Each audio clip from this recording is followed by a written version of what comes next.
Have you ever felt like you're constantly running a race you can never win? A race to be perfect. For Sarah, this was her entire life. She was the star student, the perfect daughter, the friend everyone could count on.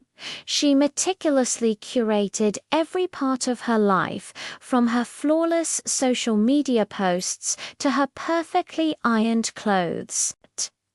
She believed that if she could just be perfect, she would finally be happy, finally be accepted, finally feel enough. But perfection is a cruel mirage. No matter how hard she tried, someone always found a flaw.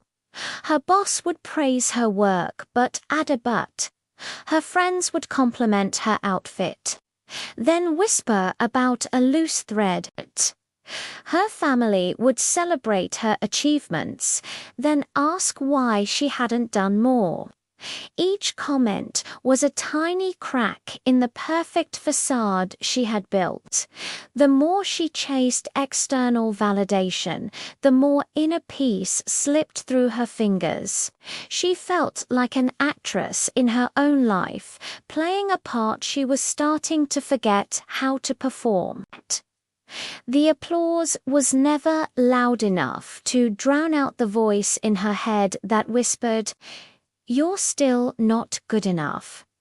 The pressure was relentless, a constant weight on her shoulders.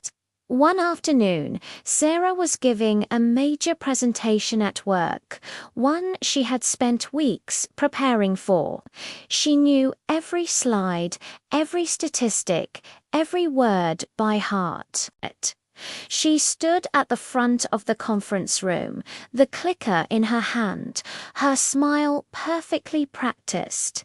But as she started speaking, her mind went blank. The words jumbled. The slides she had memorized became foreign symbols. A few nervous chuckles rippled through the room. Then someone laughed out loud. The sound pierced her like an arrow. Her hands started to shake, the clicker clattering against the podium. The laughter grew, a chorus of judgment that echoed in the sudden silence of her own mind. In that moment, all the tiny cracks in her perfect world shattered completely.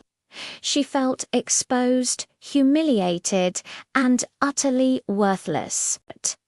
For the first time, she didn't just hear the whisper of not good enough. She believed it with every fiber of her being.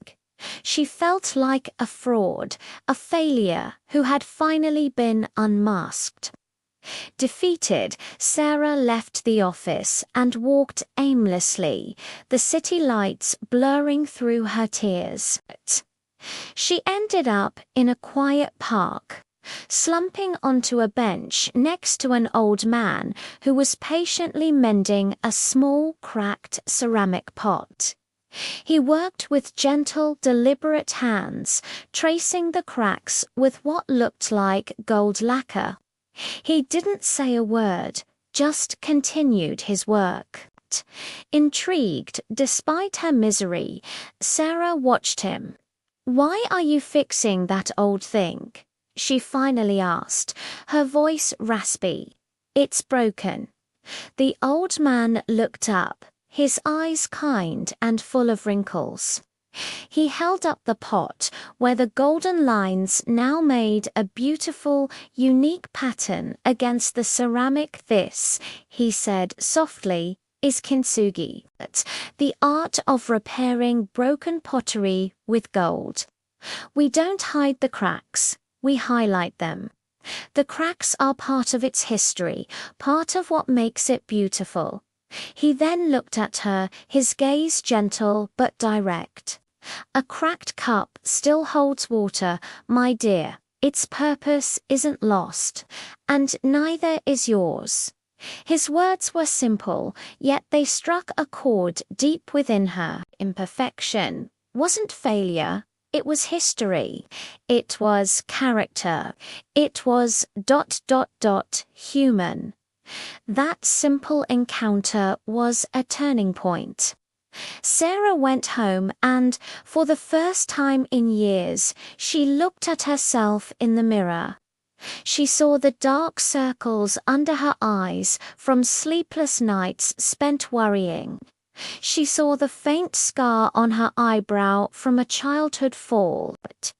She saw all the little imperfections she had tried so hard to hide. But instead of disgust, she felt a flicker of acceptance. The old man's words echoed in her mind. The cracks are part of what makes it beautiful. She took a deep breath and made a decision. She was done. Done chasing a version of herself that didn't exist. Done measuring her worth by the opinions of others. She stopped chasing approval and started chasing peace. It wasn't an overnight change. It was a daily choice. She started saying no to things that drained her. She started admitting when she didn't know something. She let her hair be messy. She laughed loudly, not caring if it was graceful.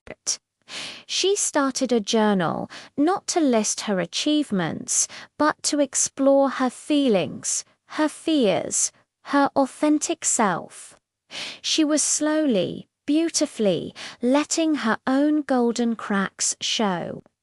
A few months later, Sarah was volunteering at a local youth center. She was helping a young girl, Lily, who was struggling with a school art project. Lily had crumpled up her drawing in frustration, tears welling in her eyes.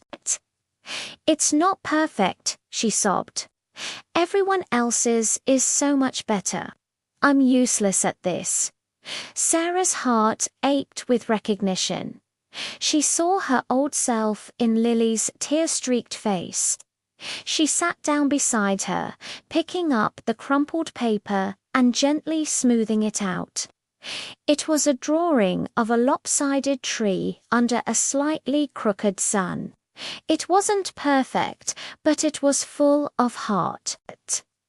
Sarah looked at Lily, not with pity, but with genuine understanding.